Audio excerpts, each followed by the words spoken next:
I got the whole thing in the frame now. So this is going to start the segment. Welcome to Angry Rant / discussion with Tommy that he wants to put on the internet because he wants to get crucified. So yes, as you may be able to tell about the Pikachu right here, we're going to be talking about the types of gaming today. I figured a little while back with a few friends and some people that know what they're talking about with their gaming chops that there's pretty much 3 types of games. And when I say that, I don't mean like action, adventure, survival, blah, blah, blah, all that stuff, all the genres of games.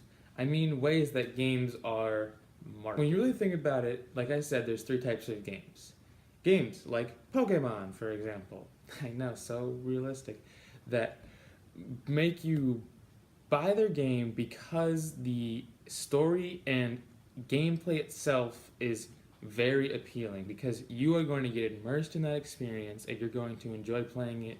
It's a single player based game that's going to drive it with story and gameplay elements that will keep you entertained and you're willing to spend $60 to have a self-enjoyment purpose. The next type of game is what I would call a multiplayer game, not what I would call, obviously other people have said multiplayer game, but where the whole purpose you're going to buy this game that you're willing to spend the $60 on it, which is what most games cost these days, which is why I keep name dropping that price, because you want to interact with other people and you want to be competitive with them in most cases, or you want to work together with them, and that's what's going to lead to the fun for you. It's going to be because I cooperated with X or I beat X that led to me being satisfied with this purchase. It's all multiplayer focused. Single player is usually limited to non-existent. A good example of this, I would say, is your Call of Duties and even Splatoon, because while there is a single-player campaign in that game, you would be more enticed to play it due to the fact that you get to beat other people in the arena and improve with your rank. And the third type of game is the way they make their money and the way they market it to you is by microtransactions. Now, this is your MOBAs and other games like that the multiplayer aspect isn't competitive at all. Well, obviously you're going to be always in competition. The point of the game isn't to be an elite pro gamer one day with it, or to be the whole singularity focus is not I'm going to improve my skill and that will lead me to be a great gamer and a great competitor at this game. I would say that there is people that are really good at these games, but the game isn't marketed towards people that just want to solely improve and to want to become amazing. It's marketed towards people that are willing to drop cash. Games like this, I would say League of Legends, Destiny, and very much to an extent the first Battlefront game, even though that one didn't really have much of anything to talk about. But yeah, this type of game is really successful these days, and well, you're probably going to say, well, Tommy, there's all sorts of games that have microtransactions. Yes, but if you look at a game like Overwatch, for example, I would classify that in just the multiplayer category, not the microtransactions category. Because there's people that go pro with Overwatch, people that sit down every day, even if they never put a dime into the game. Obviously, people that want to get really good do spend a few pennies, but it's not going to change anything when you put that money into the game.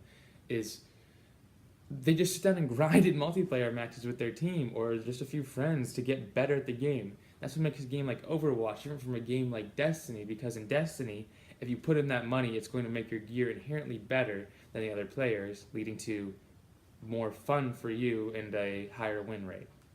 That takes up much less of the frame, so let's keep that there. Alright, so back to what I was saying about the 3 types of games. But those are all 3 very effective marketing strategies and ones that are dominating the market today. I'm sure someone's going to be like, well, there's this and this indie game that completely defy. Those are games that neither I nor many other people have heard of, and that's why they're not selling, and that's what would make them give in the category of other development indie. So we're here to talk about mainstream companies that are putting out games and how they're marketing them, and I think personally, and I would believe that there would be people that might agree that those are really the 3 ways that games are marketed and the way that they make money. So why is it that different types of these games get so much more flack for their marketing strategies than others, but they're still so successful? What I'm speaking of primarily is the third type of game.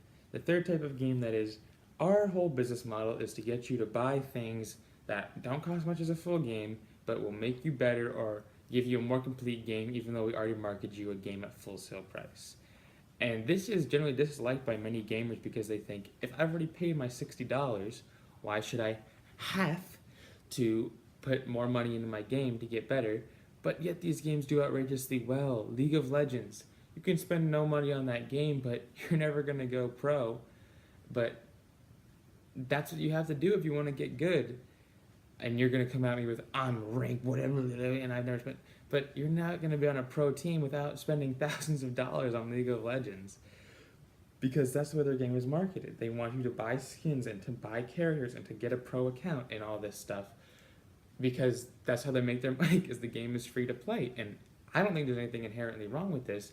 And there's not many people out there saying, burn League of Legends at the stake, get it out of my face. But so many other people would look at a game such as perhaps the first Star Wars game, Battlefront, not the first ever Star Wars game, that was not complete, as many would argue, and they charged you more money for more characters, a season pass, stuff like this, and would say that that was a disgusting thing to do because they didn't get their full thing at launch and they had to pay more than all this.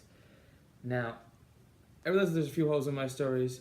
There are people that go pro in League of Legends because that was what I considered the multiplayer soul category. But when I say multiplayer, I mean a game that you buy and then you just go pro with that. So that's where the League of Legends thing falls into. Sorry, that was a hole in my story. And I just wanted to clear that up. And then you look at a game like your brand new Legend of Zelda, and there's DLC for that as well. But it's not really the same thing, is it? When I buy my Zelda DLC, if I did purchase it, not saying that I did, that I'm expecting the game to become more enriched because of it. I'm not expecting XXXXX. Technically, the most recent DLC they did where it was just to power up your Master Sword was the main focus, was a little bit, I'm getting just this upgrade that will make my gameplay easier and more high level compared to other players. But they also added a difficulty increase in that made the game feel more difficult, as well as these power up Master Sword changes only really attributing to making the game feel more balanced because the enemies were elevated with that as well.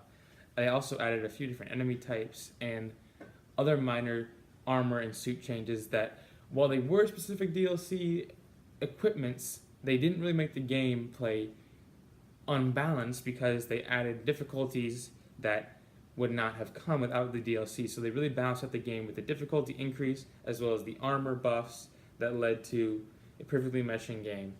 Whereas in a game like the first Star Wars or in League of Legends, there are characters that are inherently better and pieces of armor that are inherently better that you have to buy in order to be better at the game.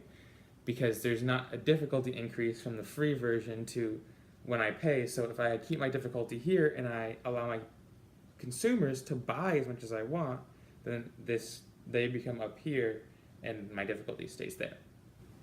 And back to the Zelda DLC, it's the second thing they're coming out with is just an enrichment to the story because this game clearly falls into the first category that I mentioned. It falls into the category of a single player enriched experience. People are buying this game because they say, oh my god, I want to spend 900 hours collecting Korok seeds and completing shrines and doing jumps all on my handheld system if that's the version that they own. And it's selling amazingly well.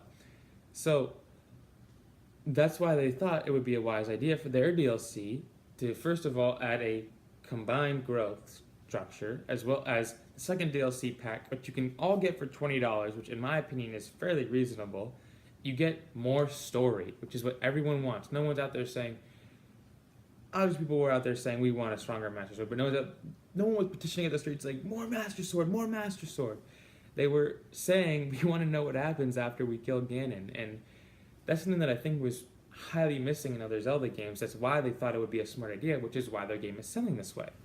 And then there's just your multiplayer games, which obviously again have DLC. Like I said, Overwatch has lots of paid content and loot boxes and skins, but those don't change the overall gameplay experience.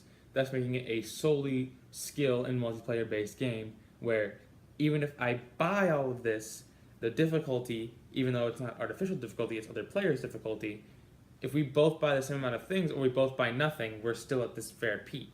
Which is why I think a lot of people would say that the third category, where we're just buying microtransactions to improve our gameplay and to give us things that we should have had to begin with to make the game better, is leading to this peak, which is why people are dissatisfied with it. I hope this was at all entertaining to some of you guys. I know that not everyone out there plays games, but it's a big part of my life, and the whole reason that I made this channel was to just talk about my life and whatnot. I promise that there'll be some funny bits with my sister sometime, but again, she's away. Hope you enjoyed this